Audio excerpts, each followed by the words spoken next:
Imagine a scenario for a second. Just picture this. Okay, I'm with you. You are at your workplace, right? Just sitting in your cubicle or at your desk, minding your own business. Sounds perfectly normal so far. Right. But then a colleague walks up, and instead of, I don't know, handing you a memo or asking about your weekend, they just legally hit you across the back with a folded steel chair. Oh, man. Yeah. And they do it just to secure a promotion. And the crazy part is, management watches this happen, the audience cheers for it, and your colleague goes on to headline a massive corporate event. It completely shatters our understanding of consequence, doesn't it? It totally throws society's rules entirely out the window. And well, welcome to today's deep dive, everyone. We are so thrilled to have you with us. Absolutely. Today, our mission is to step directly into a universe where those normal rules of engagement aren't just suspended, they are, like, violently discarded. Violently is definitely the right word. We are dissecting the official results and the video highlights from the Friday, March 20, 2026 broadcast of WWE SmackDown. But if you're tuning in looking for just a simple, dry list of match results, you definitely won't find that here. No, we are looking under the hood today. The goal here is to really extract the core storytelling mechanics of the night. Exactly. We're going to explore how these themes of lawless chaos, calculated betrayals, and just astonishing physical sacrifice are expertly woven together to build tension, especially because we're on the road to WrestleMania 42. The stakes literally could not be higher. Right. And before we get into the details, just a quick rule check for you listening. You will hear us refer to this audio experience exclusively as a deep dive. Because that's exactly what we're doing. Yeah, we are submerging ourselves into the psychology of this broadcast. We aren't just recapping it. Which is such an important distinction to make. Because whether you listening right now are, a lifelong wrestling fan who understands the physics of every single hold, or maybe you are completely new to the squared circle and you're just curious about the spectacle of it all, today's source material offers a masterclass in dynamic, high-stakes physical theater. It really is storytelling told through pure impact. It is. So, okay, let's unpack this. Because this broadcast does not waste a single second. I mean, the show literally opens with an explosion of violence. Right out of the gate. Right. The official notes describe it as a Pier 6 brawl between Drew McIntyre and Jacob Fatu. And for anyone unfamiliar with the term, a Pier 6 brawl is actually an old 1920s boxing phrase. I love that term. It's great, right? It means the absolute uncontrollable free-for-all. Like, no introductions, no bell ringing, just two massive athletes tearing into each other with raw aggression. And doing that right at the top of the show, it bypasses the logical brain. It immediately spikes the audience's adrenaline. It really does. It signals to everyone watching that, hey, standard operating procedures do not apply tonight. It's identical to a cold open in a really intense thriller movie. Yeah. Before the title card even drops, the bank is already being robbed or the car's already flipping over. Yes, exactly. That kind of energy. But what really caught my attention was the stark contrast between that spontaneous raw brawl and what Randy Orton did later in the night. Yeah. A completely different flavor of violence. Totally different. Calculated, cold. Exactly the opposite of a chaotic brawl. So Orton viciously decimates a wrestler named Matt Cardona. It's just a heinous, entirely one-sided assault. Brutal to watch. And then he just calmly takes a microphone, stands right in the middle of the ring, and explains his completely unprovoked attack on the undisputed WWE champion, Cody Rhodes, which that happened during their WrestleMania 42 contract signing the previous week. Right, the infamous contract signing. So I have to push back here a little bit. Orton is a seasoned, highly decorated veteran. Sneak attacks and unprovoked assaults, they risk massive fines, right? Or suspensions, or even losing his main event spot at WrestleMania. Sure, the corporate risk is real. So from a purely strategic standpoint, isn't this incredibly reckless? Like, why not just wait for the bell to ring at WrestleMania and prove you're the better competitor? Well, what's fascinating here is the underlying psychology of his specific persona. Orton's nickname is the Viper. The Viper, right. And you have to understand that for Orton, the physical match at WrestleMania is just the final punctuation mark of a much longer sentence. Oh, that's an interesting way to look at it. The real battle is fought in the weeks leading up to the bell. His calculated destruction of someone like Matt Cardona and his mind games with Cody Rhodes, they are entirely about asserting psychological dominance. Which means he's essentially weaponizing anxiety. Yes. He's turning Cody's own mind against him. That is the perfect way to phrase it. It's about making his opponents fight this exhausting war of paranoia before the actual match even begins. Wow. Think about it. If Cody Rhodes is looking over his shoulder every single time he walks down a hallway, or if he's constantly worried about his friends like Cardona becoming collateral damage, then Orton has already compromised the champion's focus. He's living in his head rent-free. Exactly. The physical risk of a fine from management is negligible compared to the strategic advantage of fighting an exhausted, paranoid opponent. But Orton's actions set a really dangerous precedent, don't they? I mean, once a legend of his status proves that the referees have absolutely no control and the rules just don't matter, it emboldens the rest of the locker room. Oh, it creates an ecosystem of total lawlessness. Which perfectly explains what happens next in the broadcast. And here's where it gets really interesting. Let's hear it.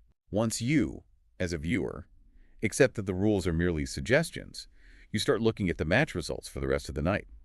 And you realize almost every major outcome on this broadcast was dictated by opportunists just striking from the shadows. Because the overarching lawlessness provides the perfect cover for outside interference. Nobody is safe. Right. So let's look at the WWE Tag Team titles. Damian Priest and R-Truth capture the championships from Tama Tonga and JC Mateo. A massive moment for them. Huge. But it only happens after this incredibly eerie interference from a faction known as the Wyatt Sicks. The Wyatt Sicks, yeah. And for context for you listening, the Wyatt Sicks are essentially horror movie villains existing within a live sports broadcast. That's a great description. They use psychological terror. So during this championship match, Tama Tonga physically has to stop a character named Uncle Howdy from stealing a mysterious lantern from ringside. The visual of an elite athlete having to abandon a championship match just to secure a prop is striking. It is entirely surreal. And in that split second of distraction, R-Truth capitalizes. He hits his finishing move, the attitude adjustment. A classic. Which literally involves hoisting a 250-pound man onto his shoulders and slamming him flat onto the canvas, and he gets the win. A championship literally changes hands because of a stolen lantern. It's wild. And we see this exact mechanic repeated in the Sami Zayn versus Aleister Black match. Right. About that on paper should be just a pure exhibition of martial arts. Two incredible strikers. But instead, it gets entirely derailed by a ringside manager named Trick Williams. Of course. Williams decides to just hang it at ringside, soaking up the crowd's energy. And for anyone listening who maybe isn't familiar with the mechanics of a ringside distraction, it's not just a guy waving his arms around. No, it's highly strategic. It's a calculated exploitation of line of sight. So Williams eventually splashes a drink right onto Sami Zayn's back. That is utter disrespect. Zayn is so enraged by this that he completely abandons his game plan. He goes after Williams, gets entirely turned around, and walks right back into the ring, only to get hit with a black mass. Game over. Yeah, which is Aleister Black's finisher. It's this lightning-fast spinning heel kick directly to the jaw that essentially just turns out the lights. The petty disruption leading directly to catastrophic failure. Exactly. And we saw similar disruptions in the women's division, too. Candice LeRae shockingly punches Nathan Frazer behind the referee's back to cost his team a match. Sneaky. Very. And then new alliances are forming specifically to overwhelm competitors with sheer numbers. Like Mitchin and BFAB joining forces with Jade Cargill to beat down Rhea Ripley. It's a total numbers game. It's like these interferences are invisible hands moving chess pieces off the board while the actual players aren't looking. But I have to ask you, does a victory like Priest and R-Truth's even carry weight if it was handed to them by a spooky faction obsessed with a lantern? Like, is it hollow win? Well, if we connect this to the bigger picture, we really have to look at why WWE books its finishes this way. Okay, why? These disruptive elements, these invisible hands as you called them, they serve multiple crucial purposes in the storytelling. First off, they protect the losers. How so? Well, Tama Tonga didn't get physically out-wrestled in the center of the ring, right? He got outmaneuvered by a completely chaotic environment. He doesn't look weak. He just looks like a victim of circumstance. Oh, I see. Keeping his credibility completely intact for future matches. Precisely. You don't want to diminish your stars. Second, it advances 2 or 3 different storylines simultaneously. You get the big tag title change, but you also escalate the tension over this mysterious lantern with the Wyatt Sicks. It's very efficient storytelling. It is. And third, to your specific point about the weight of the win. It proves to the audience that in this specific universe, physical strength is only half the battle. You need situational awareness. Exactly. Having 360-degree awareness, anticipating the unseen threat, that is a mandatory survival skill here. The win absolutely carries weight because surviving a chaotic ecosystem is an accomplishment in itself. And that 360-degree awareness applies to everyone, apparently. Because the gravitational pull of SmackDown's chaos is so strong, it even sucks in stars from completely different entertainment worlds. The pop culture collision's my favorite part. It's wild. Let's talk about Jelly Roll. Let's do it. The massive country music superstar is just hanging out on SmackDown. And he gets into a slam poetry contest with a wrestler named Kit Wilson. As one does on a Friday night. Naturally. Which, of course, devolves into a physical brawl because, well, it's SmackDown. But then, Jelly Roll actively inserts himself into the main event storyline. He goes right to the top. He confronts Randy Orton. He gets right in the Viper's face about that heinous attack on Cody Rhodes, specifically noting that he and Rhodes were actually tag team partners at a previous event called SummerSlam. He is leveraging his own continuity within the WWE universe. He's not just a guest. He has history here. And speaking of continuity and history, the nostalgia factor hits high gear on this broadcast, too. The Bella twins, Nikki and Brie, they are massive reality television stars and WWE Hall of Famers. Legends in the division. They team up for the very first time since 2018. And they are looking to win the women's tag team titles from Nia Jax and Lash Legend, who are known as the Irresistible Forces. A huge generational clash. But sticking to the chaotic theme of the night, the match ends in a complete no contest. 2 other massive stars, Charlotte Flair and Alexa Bliss, they interfere. More invisible hands. Exactly. This triggers a massive brawl that ends with Jax and Legend just standing tall after hitting a brutal assisted top rope leg drop on Flair. Just absolute carnage. So what does this all mean? How do we intellectually reconcile the tone of this show? I mean, think about it. We go from the genuinely eerie psychological dread of the Wyatt Sicks to a mainstream country music star doing slam poetry to reality TV Hall of Famers brawling in the ring. It's a total tonal whiplash. It is a tonal tightrope walk, for sure, but it is deeply strategic. Strategic how? Well, wrestling is arguably the only live entertainment medium in the entire world where a country singer can physically fight a trained athlete and the audience just completely accepts the premise. That's true. We don't even question it. Right.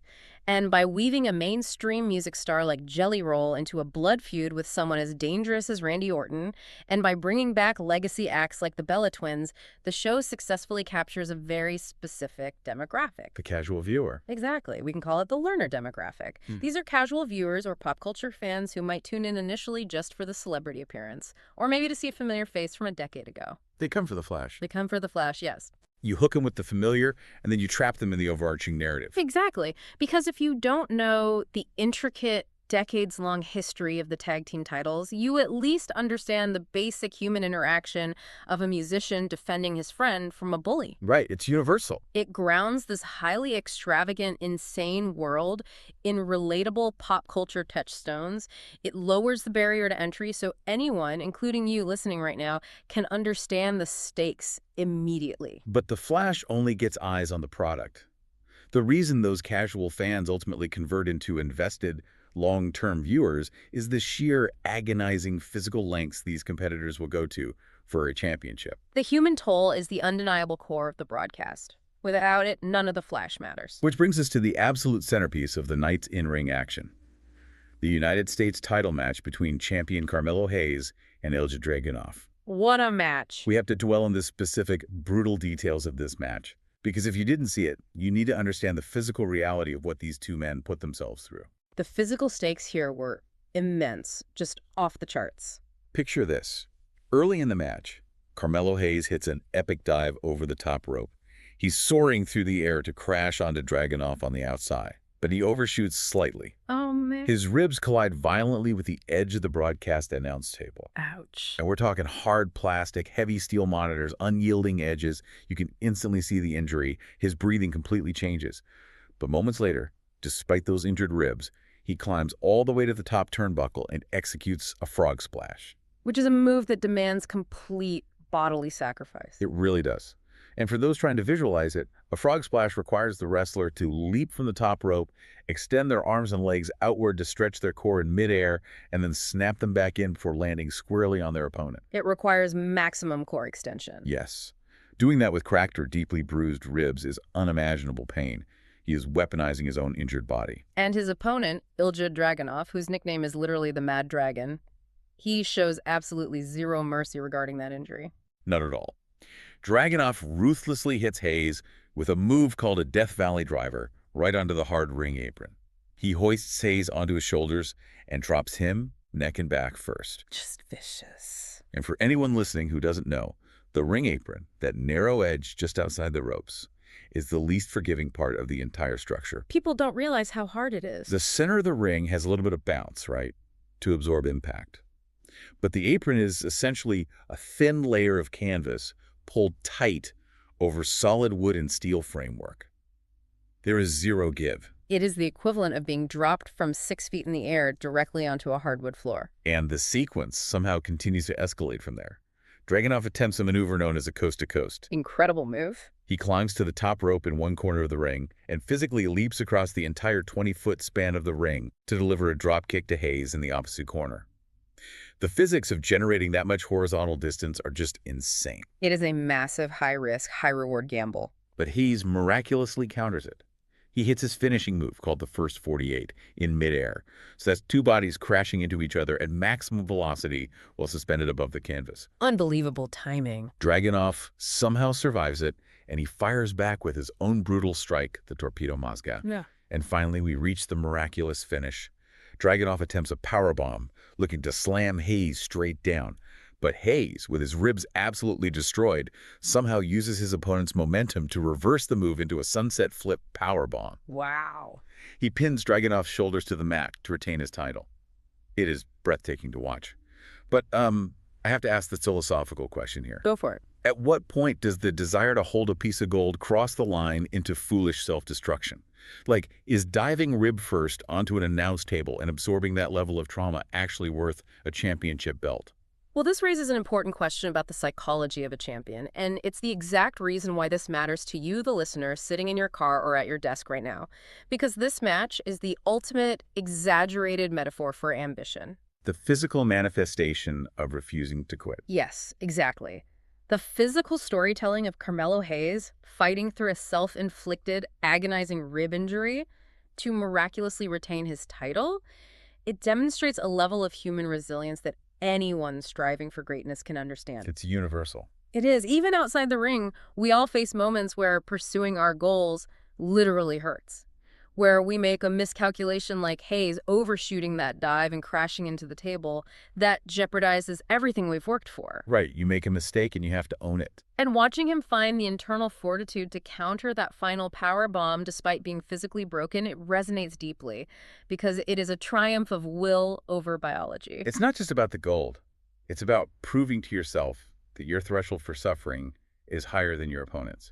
It's the physical proof of your own dedication. That is the very essence of the championship chase. So to bring this all together, we've taken quite a journey through this broadcast today. We really have. We've synthesized the three main pillars holding up this Friday night spectacle. First, we saw the tone-setting chaos, the opening brawls and Viper attacks that suspended the rules of civil engagement and weaponized anxiety. The lawlessness. Right. Second, we explore the strategic brilliance of outside interference. Those invisible hands manipulating the outcomes from the shadows, proving that survival requires constant vigilance. You need eyes in the back of your head. Always. And third, the undeniable, raw, physical sacrifice required to hold on to your spot at the top of the mountain.